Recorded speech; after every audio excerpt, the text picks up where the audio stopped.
Bonjour, chères paroissiennes de Saint-Joseph. Nous voilà aujourd'hui à Brassac. On a fait tous les clochers et notre marathon se termine par ce clocher qu'on va vous présenter.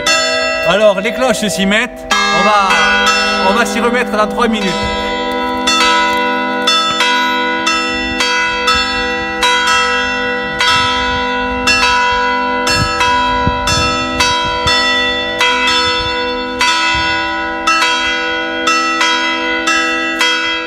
Et donc c'est Justine qui nous présente le village.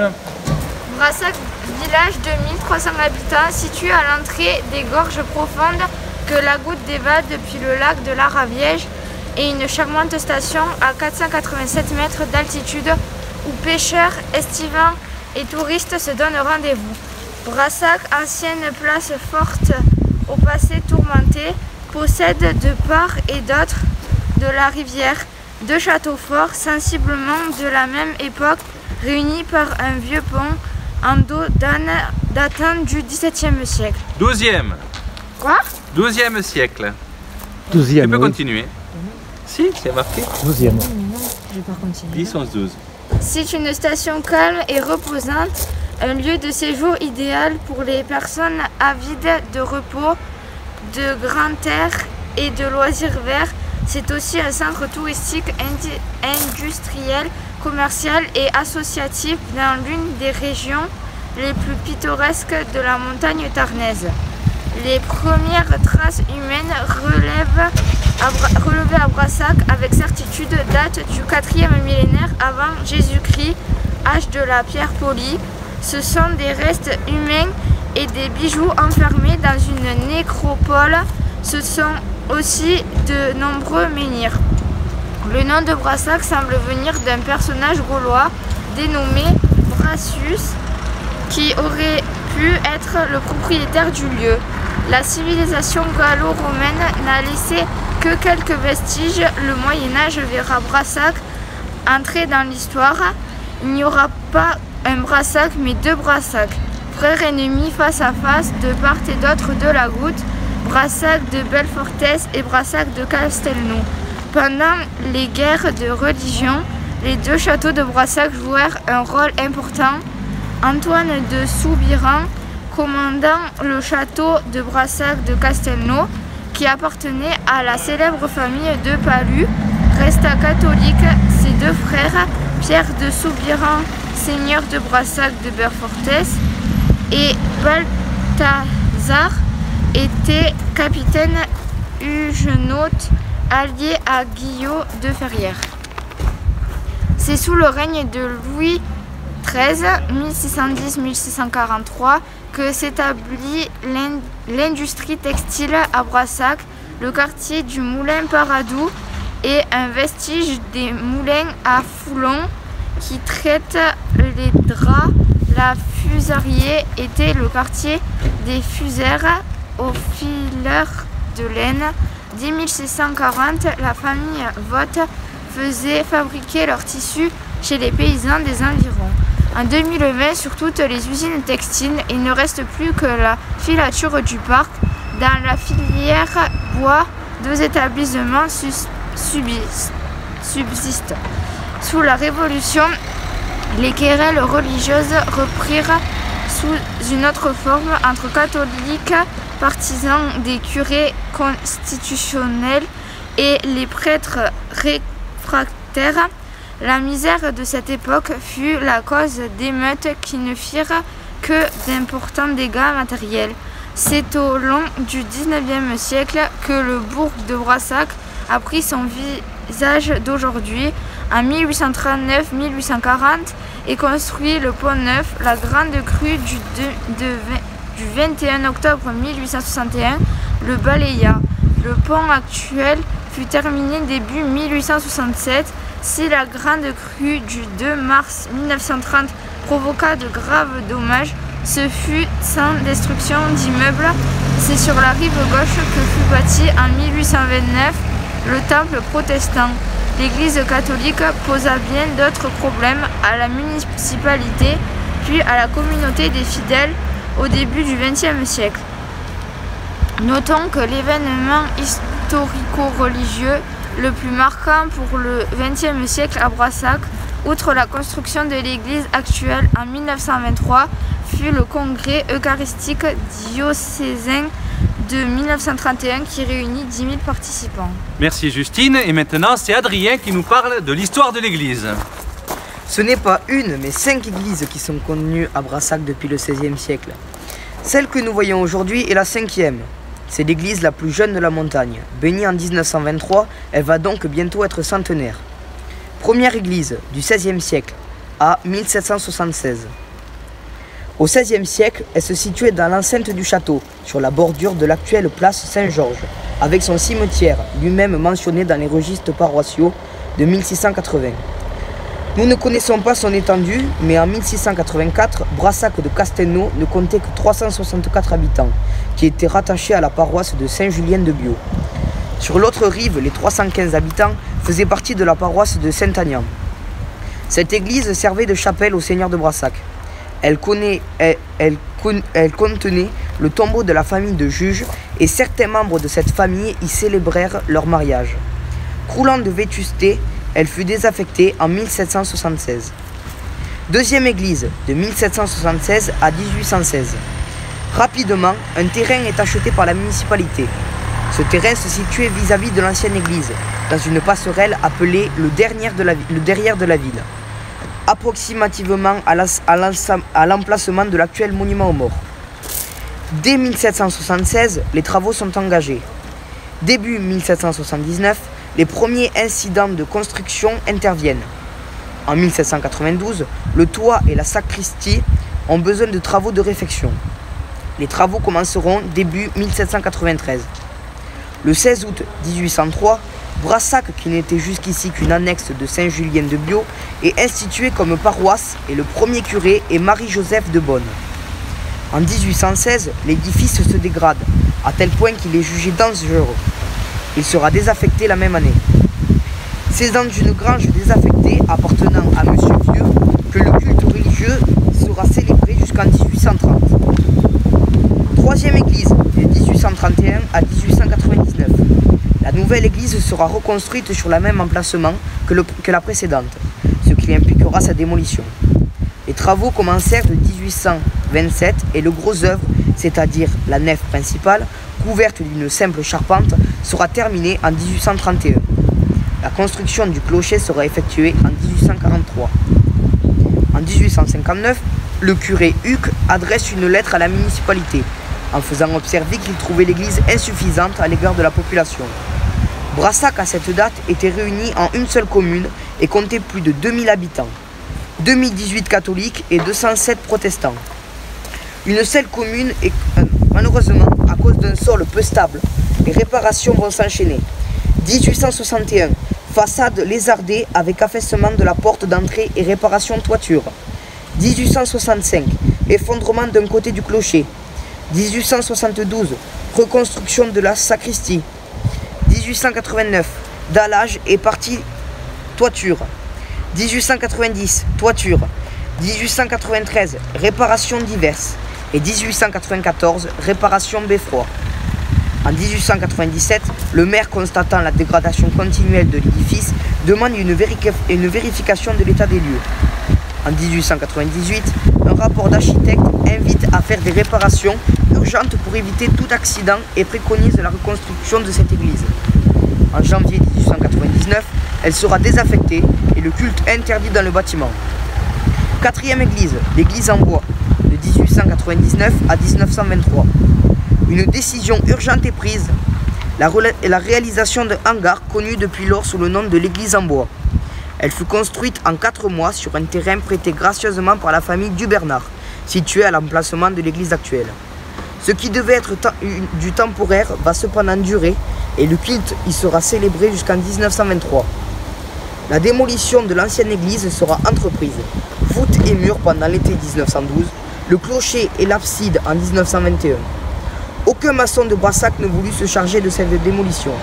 C'est l'année de Cambounès qui effectuera ce travail. Le 6 novembre 1921, c'est l'entrepreneur Davy qui fut chargé de nettoyer la place de cette ancienne église, en vue de l'érection du monument aux morts. Cinquième église, 1923, l'église actuelle. Après la loi de séparation de 1905 et la décision préfectorale de 1910, qui ordonna par mesure de sécurité la démolition de l'ancienne église, propriété de la commune, la communauté catholique de Brassac s'engage à construire son église. Un plan fut proposé en 1910. La pose de la première pierre eut lieu le 2 juin 1912. Des problèmes de fondation retardèrent les travaux, puis la guerre de 14-18 éclata, et ce n'est qu'en 1921 que furent repris les travaux qui durèrent 2 ans. Auparavant, il avait fallu tourner l'église en bois, qui serait réinstallée derrière l'église actuelle. Ce fut un grand élan de solidarité et de générosité de toute la population brassagaise qui put rassembler 600 000 francs pour édifier leur église, sous l'impulsion d'un jeune curé, l'abbé Henri Blanc. Elle fut bénie solennellement le 19 juin 1923, en conservant le patronage de Saint-Georges. Les bas-côtés se terminent à chaque extrémité par une chapelle, dont l'une au fond est occupée par les fonts baptismaux, l'autre par l'autel de souvenirs aux mémoires des soldats du village morts au combat durant la guerre 14-18. C'est là aussi que repose l'abbé Henri Blanc. En 1963, on dut consolider les fondations et refaire la voûte du chœur qui se lézardait. Ces travaux furent suivis d'une rénovation du chœur qui se termina par la consécration d'un nouvel autel le 6 novembre 1966. Si la façade est dure et rigide, le porche franchi, tout n'est que lumière et calme harmonieux. La blancheur des piliers s'épanouit dans les voûtes des 3 nefs. Dans le chœur, le calcaire de Dourgne, les marbres de la Nouvelle et de Cône sont le fond polychrome sur lequel se détache la puissante table d'autel en granit du Sidobre. Entrons dans l'église Saint-Georges de Brassac pour y célébrer la messe. Eh bien, allons-y.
Fils et du Saint-Esprit, le Seigneur soit avec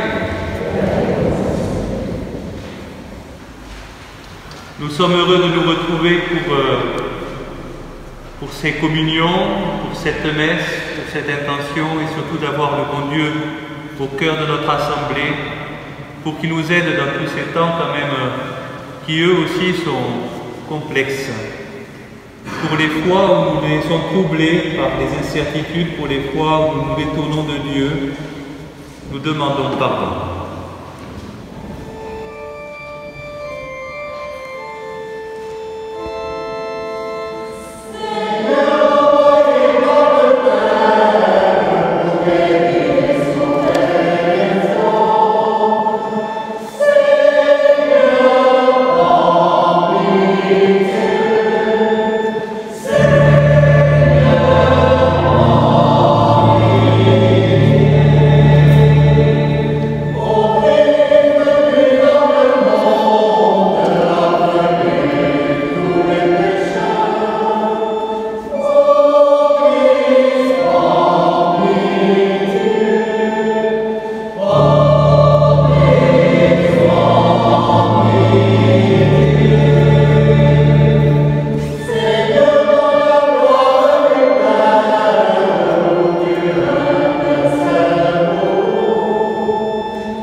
Que Dieu Tout-Puissant nous fasse miséricorde, qu'il nous pardonne nos péchés, qu'il nous conduise à la vie éternelle, et nous chantons la gloire du Seigneur.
suprême de ta puissance, lorsque tu patientes et prends pitié, sans te lasser, accorde-nous ta grâce.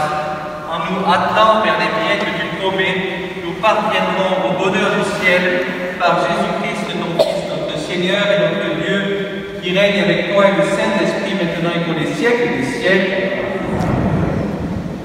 Et nous écoutons la première lecture qui est lue par une communions.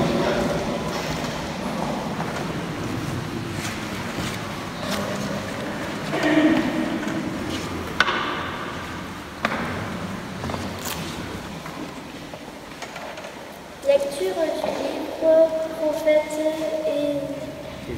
Ézéchiel. Ainsi parle le Seigneur. Vous dites, la conduite du Seigneur n'est pas la bonne. Écoutez donc, fils d'Israël. Est-ce ma conduite qui n'est pas la bonne? N'est-ce pas plutôt la vôtre? Si le juste se détourne de sa justice, comme le mal et meurt dans cet état, c'est à cause de ton mal qu'il mourra. Si le méchant se détourne de sa méchanceté pour pratiquer le droit et la justice, il sauvera sa vie. Il a ouvert les yeux et s'est détourné de ses crimes. C'est certain, il vivra, il ne mourra pas. Parole du Seigneur.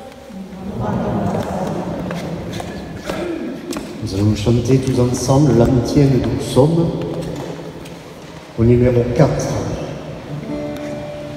Rappelle-toi, Seigneur, ta tendresse. Ensemble. Rappelle-toi, Seigneur, ta tendresse.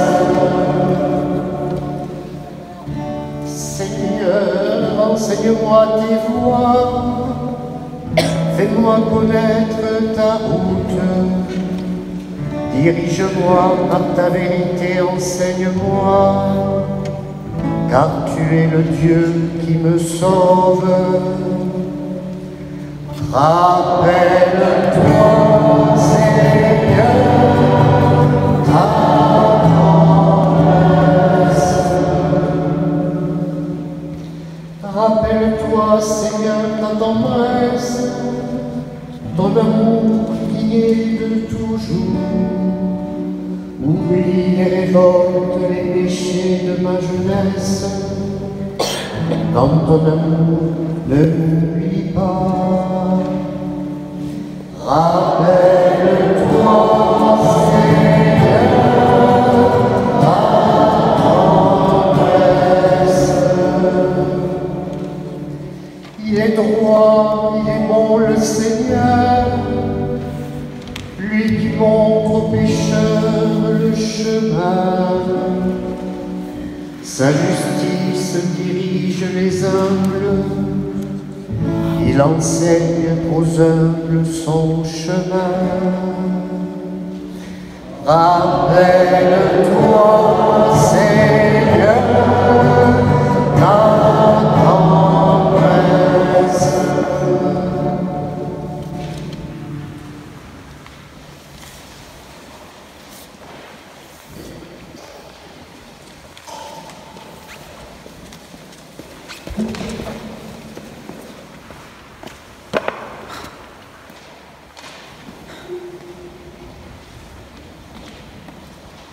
Lecture de la lettre de saint Paul apôtre aux Philippiens.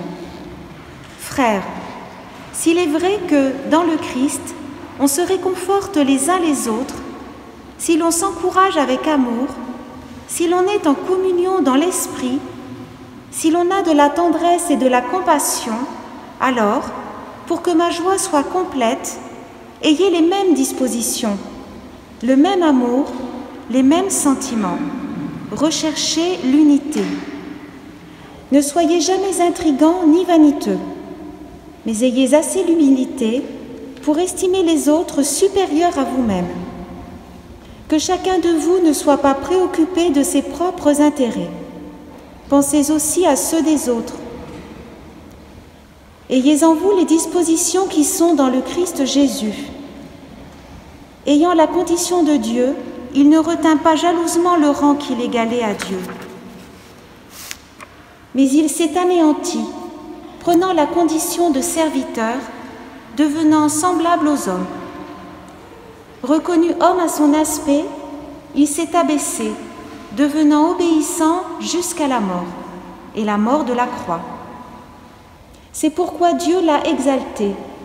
Il l'a doté du nom qui est au-dessus de tout nom, afin qu'au nom de Jésus, tout genou fléchisse au ciel, sur terre et aux enfers, et que toute langue proclame « Jésus-Christ est Seigneur », à la gloire de Dieu le Père. Parole du Seigneur.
En ce temps-là, Jésus disait aux grands prêtres et aux anciens du peuple, « Quel est votre avis ?»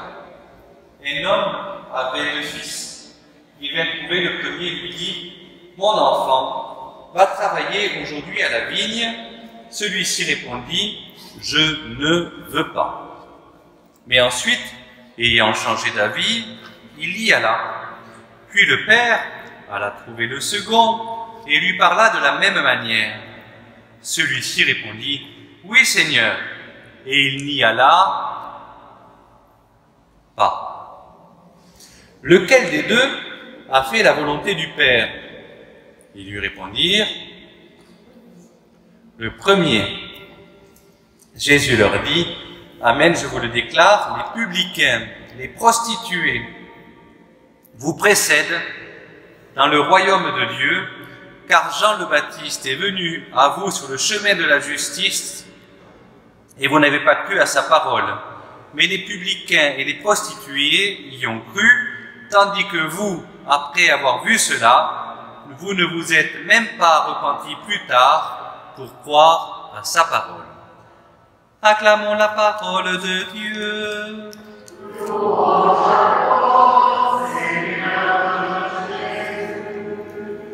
Alors, comme c'est une messe pour enfants, j'invite les enfants à venir dans le chœur, tous ceux qui parlent, tous les enfants qui parlent. J'en vois au fond, j'en vois 2, j'en vois à droite. S'il y a besoin de venir avec maman pour être rassuré, venez avec maman ou papa.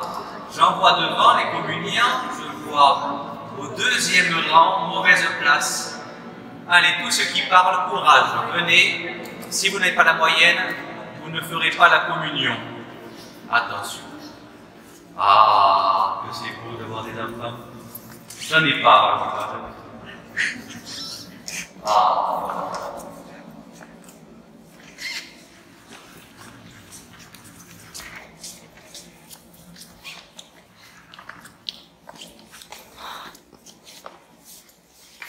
Oula, il y a du monde. Alors, venez autour de moi, à droite des proches, un petit peu là, un petit peu là. Alors, l'ordre, c'est je m'adresse d'abord aux plus jeunes. Quand les plus jeunes ne savent pas, les plus grands peuvent répondre, et quand les plus grands ne savent pas, les adultes peuvent répondre. Et quand les adultes ne savent pas, le curé dira si c'est pas. Et après, c'est bon Dieu qui sait.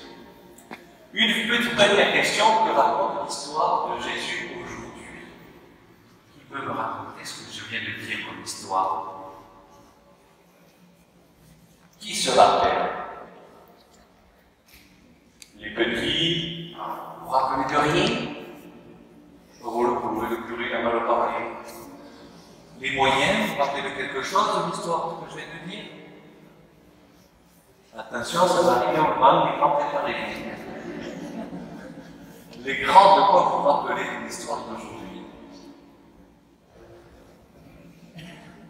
Oh, ça vaut le coup le catéchisme. Alors, je vais vous raconter. Il y a un homme, il y a une famille, il y a 2 enfants. Vous êtes combien chez toi? Tu es tout seul. Qui c'est qui est 2? Ah, il y en a quelques-uns qui sont 2. Imaginons, vous êtes à la maison, vous venez de manger, et maman, alors vous êtes 2. Comment tu t'appelles? Et c'est qui ton frère ou ta sœur? Baptiste. Il a quel âge, Baptiste? 3 ans. Bon, c'est un petit peu petit. Qui c'est qui est plus grand?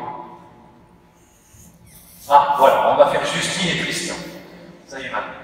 On est à la maison et maman Aurélie demande à Justine de débarrasser la table. Aurélie dit, non, Justine dit, hors de question, compte pas sur moi, c'est du travail, c'est toujours moi qui fais tout. Rêve, je ferai rien. Elle part dans sa chambre en claquant la porte. Et puis 5 minutes après, elle se dit, je n'ai pas été gentille, je vais quand même. Et donc Justine descend et finalement débarrasse. Le lendemain, Tristan, par exemple, on peut prendre n'importe quel prénom. Maman demande à Tristan, peux-tu débarrasser la table? Et Tristan dit, oui, oui, il n'y a pas de problème. Alors la maman part à une réunion le soir, et elle revient, et sur la table, elle trouve tout qui est encore en plan. Lequel était le plus gentil? Tristan ou Justine? Justine, elle était colérique. Pourquoi est-ce que Justine, on va prendre Georges et Georgette, pour les laisser tranquilles. Pourquoi Georges a fait mieux que Georgette? Pourquoi le premier a fait mieux que la deuxième?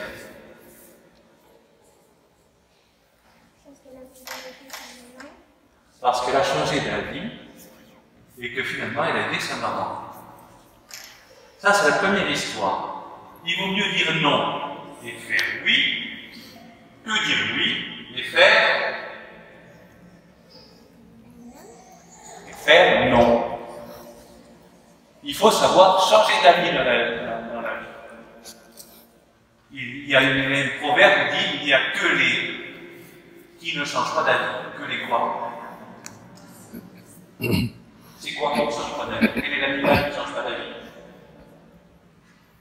Vous savez pas? Vous ne connaissez pas? Il y a le proverbe.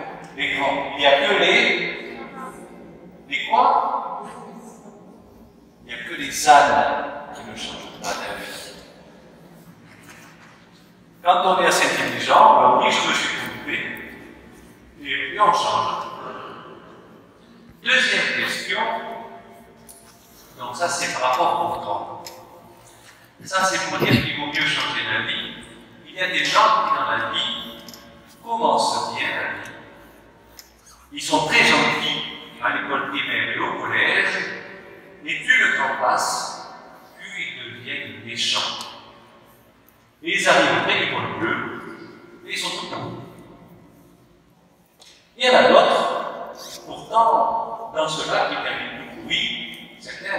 restaurer les manches, mais le cœur était mort. Il y en a un autre qui est connu parce qu'il fait que des bêtises. Il n'arrête pas de taper sur tout le monde, il vole, il est méchant.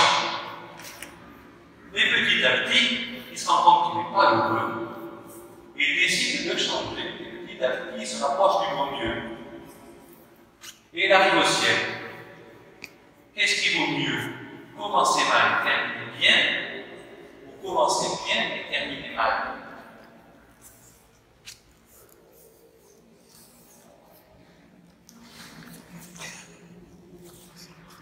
Alors je vais te dire avec les matchs de foot. Il vaut mieux se prendre 2 buts en première mi-temps et s'en prendre 3 en deuxième et perdre, ou marquer aucun but en première mi-temps, s'en prendre 2 et marquer 3 buts en deuxième. C'est quoi le mieux? C'est mettre les 3 buts en deuxième. Eh bien voilà. Eh bien pour la vie c'est pareil. On peut mal commencer et bien finir. Et le plus important, c'est de bien finir. Donc, il ne faut pas abandonner. Il ne faut pas se décourager.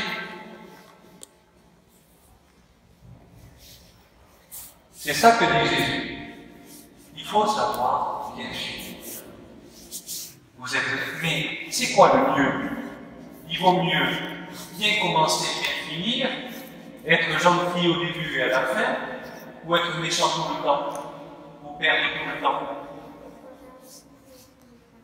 Et oui, quand même, le mieux, c'est de dire oui, c'est de faire oui, c'est de bien commencer et de bien finir.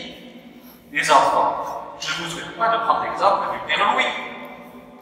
Le Père Louis, il avait mal commencé. Mais commencez bien. Commencez bien, les enfants. Vous serez bien plus heureux. Le mal ne rend pas heureux. Jésus seul, qui c'est qui fait sa communion aujourd'hui? Qui c'est qui l'a fait? Redis-moi ton prénom. Et alors, Tom et Erin, pour gagner le match de foot qui est votre vie, ayez le bon Dieu comme ami. Vous pouvez y croire, ne pas y croire, mais je vous le souhaite. Et même si vous n'y croyez pas, dites au bon Dieu, si tu existes, tu pourrais pas me faire un petit signe. C'est juste une histoire, on fait ça juste pour faire plaisir à papa, maman, ou t'existes vraiment? Et posez-lui la question, parce que si vous passez à côté de mon Dieu, ça change la vie. Mais pour gagner votre match de foot, qui est votre vie, prenez-le comme ami dès maintenant. Et si vous ne le prenez pas maintenant, prenez-le au moins pour le deuxième mi-temps. Et si ce n'est pas le deuxième mi-temps, prenez-le dans les temps supplémentaires pour faire le rattrapage. Avec le bon Dieu, avec Mbappé, vous serez sûr d'être gagnant. Allez, vous pouvez aller à vos places.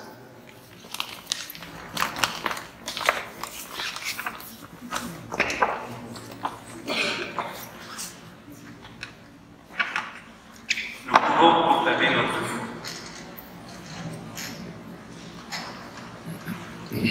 Je crois en Dieu, le Père et le Saint.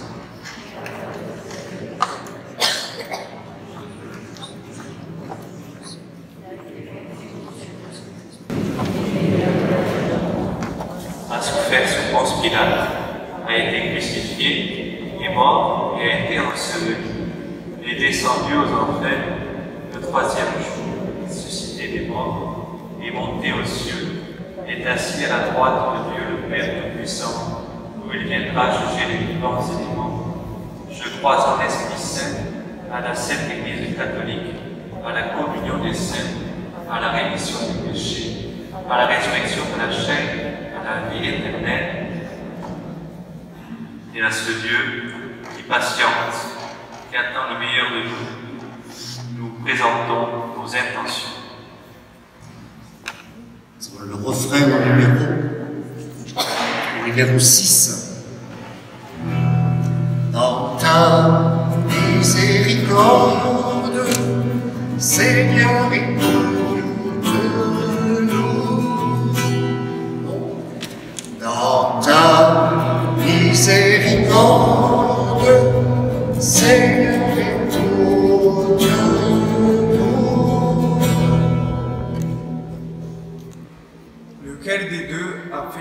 volonté de mon Père, demande Jésus. Donne-nous d'être dociles à ton Esprit Saint. Ainsi nous aurons la force de faire ce que tu dis et d'aimer tout homme comme tu l'aimes. Seigneur, nous te prions. Chantons tous ensemble. Dans ta miséricorde, Seigneur, écoute-nous. La pandémie est toujours là, avec son cortège de souffrances et de pertes d'emploi. Cela fragilise surtout les plus démunis. Merci Seigneur pour tous ceux qui restent vigilants auprès de leurs frères en difficulté. Donne-leur ce dont ils ont besoin pour ce service. Seigneur, nous te prions. Dans ta miséricorde, Seigneur, écoute-nous. En cette journée mondiale du migrant et du réfugié, mène ceux qui ont dû quitter leur pays vers le lieu de paix, où ils vont être soutenus pour reconstruire leur vie dignement. Seigneur, nous te prions. Dans ta miséricorde, Seigneur, écoute-nous. En cette rentrée, éclaire les enfants, leurs catéchistes, aide-les à mieux te connaître tout au long de cette année et n'oublie pas tous ceux à qui le Christ n'a pas été proposé. Seigneur, nous te prions. Dans ta miséricorde, Seigneur, écoute-nous.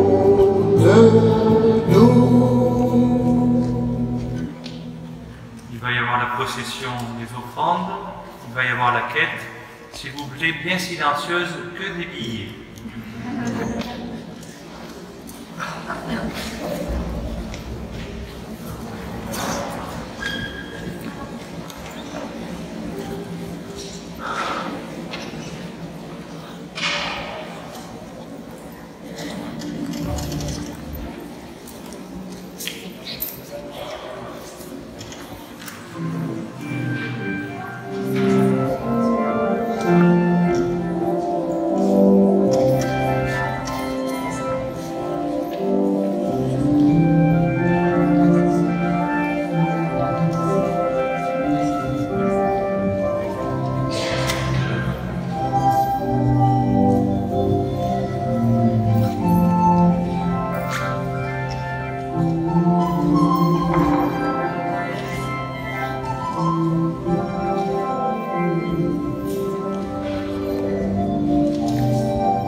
Prions ensemble pour offrir le sacrifice de toute l'Église.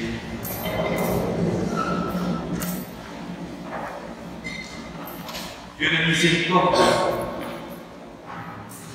accepte notre offrande, qu'elle ouvre largement pour nous, la source de toute bénédiction, par Jésus le Christ notre Seigneur.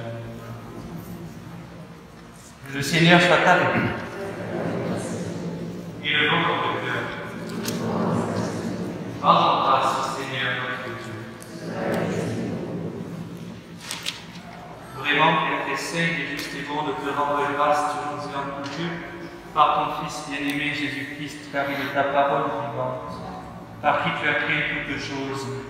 C'est lui que tu nous as envoyé comme Rédempteur et Sauveur, Dieu fait homme conçu de l'Esprit Saint et de la Vierge Marie, pour accomplir jusqu'au bout ta volonté et rassembler du milieu des hommes un peuple saint qui t'appartienne. Il étendit les mains lors de sa passion afin que soit brisée la mort et que la résurrection soit manifestée. C'est pourquoi avec les anges et tous les saints nous proclamons ta gloire en chantant.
Toi qui es vraiment saint, toi qui es la source de toute sainteté, Seigneur, nous te prions, sanctifie ces offrandes en répandant sur elles ton esprit, qu'elles deviennent pour nous le corps et le sang de Jésus le Christ, notre Seigneur. Au moment d'être livré et d'entrer librement dans sa passion, il prit le pain, il rendit grâce, il le rompit, et le donna à ses disciples en disant : Prenez et mangez-en tous, ceci est mon corps livré pour vous. Corps du Christ livré pour nous, corps du Christ livré pour nous.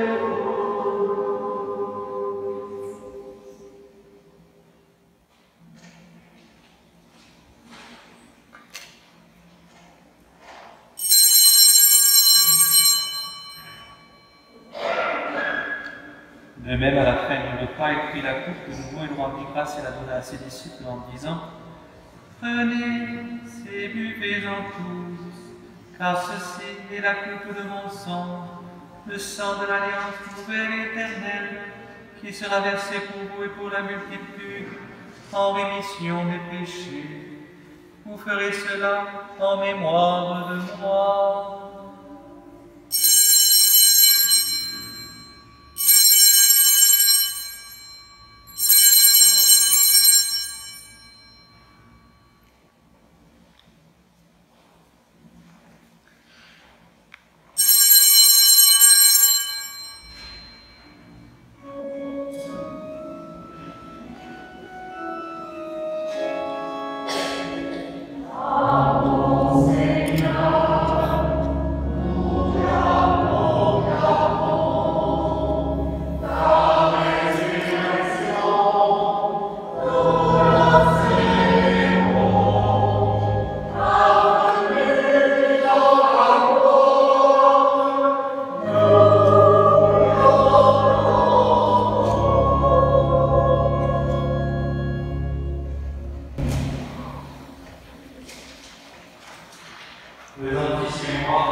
particulièrement pour Roger Montserrat, pour tous les hommes qui ont quitté cette vie, pour cette personne qui s'est suicidée, que soyez dans ta lumière, tous auprès de toi.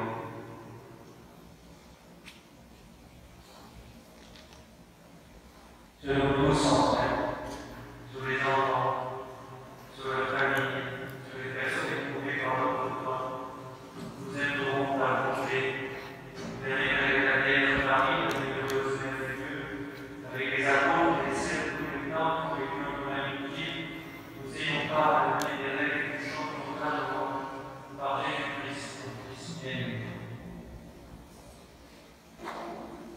Amen. Avec lui et en lui, à toi, Dieu le Père et Tout-Puissant, dans l'unité du Saint-Esprit, tout honneur et toute gloire pour les siècles des siècles.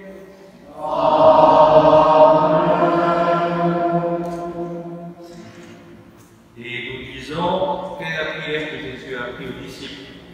Le Je vous salue Marie, le je crois en Dieu, le je confesse à Dieu, ou le Notre Père. Le quoi? Et oui, c'est la seule prière de notre Père que Jésus nous a communiquée. Et avec lui, nous pouvons la dire. Notre Père, qui es aux cieux, que ton nom soit sanctifié, que ton règne vienne, que ta volonté soit faite sur la terre comme au ciel. Donne-nous aujourd'hui notre pain ce jour.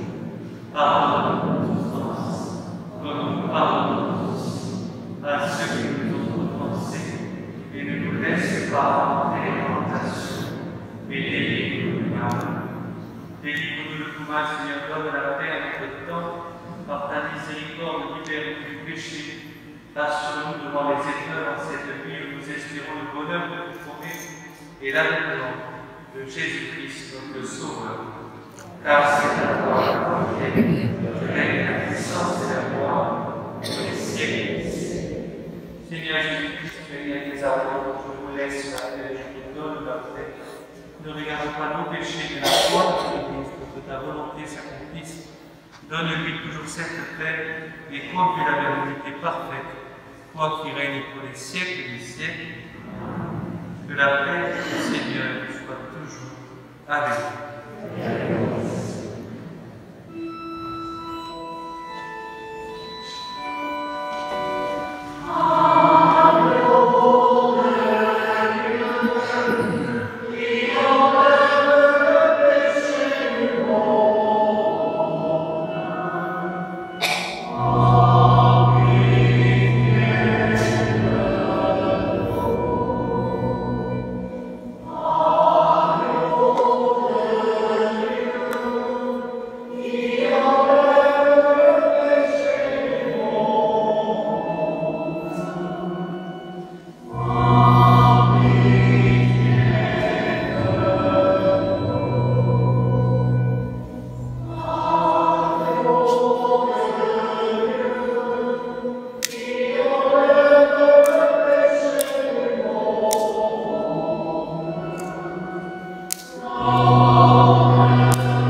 Seigneur, voici l'agneau de Dieu qui enlève le péché du monde. Seigneur, je suis venu te voir, bénis seulement une parole. Que le corps et le sang de Christ nous gardent pour la vie éternelle.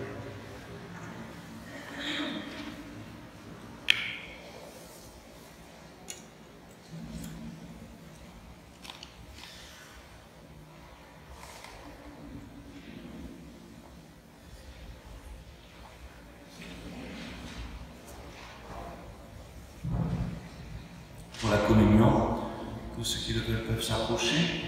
Les enfants qui n'ont pas fait la communion, vous croisez les mains, nous vous bénirons. Les enfants qui font la première communion iront se recueillir à la sacristie avec Babé pour pouvoir vivre cette rencontre avec Jésus. Nous pouvons prier pour eux.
Nous allons chanter tous ensemble ce qu'on va répéter, le numéro 11, sur la fin, le numéro 11.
La voix du Seigneur, prête l'oreille de ton cœur, tu entendras que Dieu fait grâce, tu entendras l'esprit d'audace. Ensemble, toi qui aimes la vie, toi qui veux le bonheur, réponds en fidèle ouvrier de sa très douce volonté.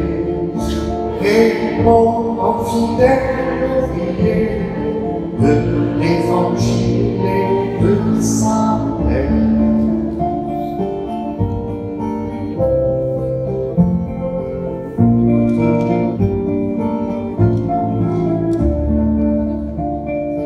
Écoute la voix du Seigneur, prête l'oreille de ton cœur, tu entendras crier les pauvres, tu entendras gémir le monde. Toi qui aimes la vie, oh, toi qui veux le bonheur, réponds en fidèle ouvrier de sa très douce volonté. Réponds en fidèle ouvrier de l'évangile et de sa paix. Seigneur Jésus, nous venons de te recevoir dans cette Eucharistie. Nous venons de chanter toi qui veux le bonheur. Donne-nous de chercher vraiment le bonheur. Donne-nous de ne pas nous autodétruire et de croire en ce bonheur possible pour nous, pour notre monde, pour nos amis, pour ceux qui viennent.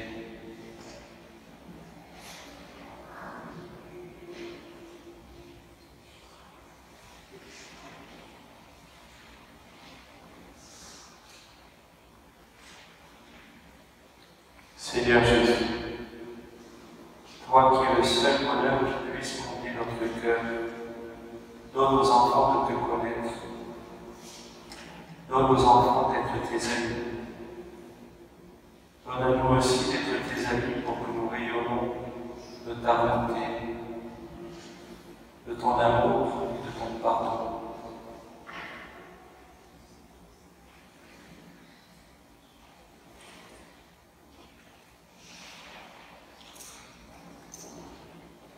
Seigneur Jésus, quand nous sommes dans la voie du refuge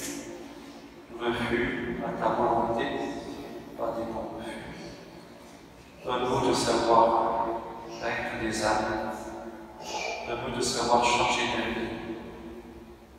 Quand nous avons raison et que nous faisons ta volonté, donne-nous de pouvoir poursuivre, même si ça peut faire parfois être difficile. En tous les cas, aide-nous à te devenir fidèle ou à le rester. Nous te le demandons à toi le vivant, pour les siècles des siècles.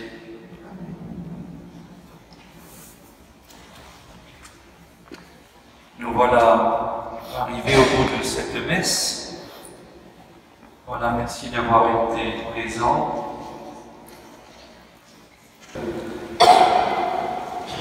Merci d'être venus. Les enfants, vous n'imaginez pas la joie que vous faites par votre présence. À moi peut-être, au catéchiste aussi, et au bon Dieu encore plus. Alors je vous souhaite une bonne route, un bon dimanche. Le Seigneur soit avec vous. Et que Dieu Tout-Puissant vous bénisse, le Père, le Fils et le Saint-Esprit. Allez dans la paix et la joie du Christ. Et j'invite les communiants à sortir avec moi.